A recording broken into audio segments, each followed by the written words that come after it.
اب عايز يتحاسب. اللي عمله ده يعني مش حاجة ينفع الواحد فيها يهزر، ولا ينفع انها تبقى مثلا حاجة نضحك عليها او نقعد نشيرها على الفيسبوك ونقول ها بصوا اللي حصل.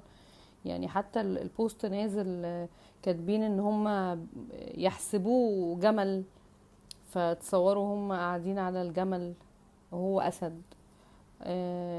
لا، هو دي بوستات ما ينفعش اصلا نهزر عليها. دي بوست لو هنشيره فهنشيره عشان نقول الناس اللي زي دي تتحاسب.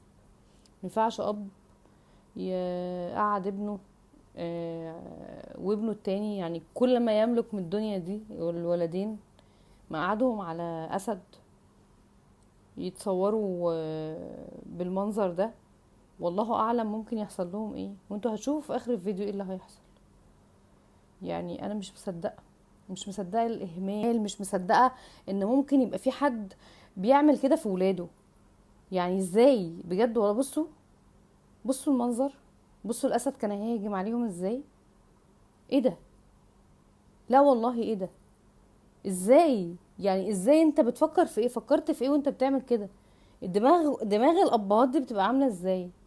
دلوقتي الناس اللي بتقولك، او هو نفسه اكيد لو اتسأل هيقولك انا كنت يعني عادي انه بعرضهم لريسك بسيط قصاد ان انا هاخد صورة هنفرح بيها العمر كله.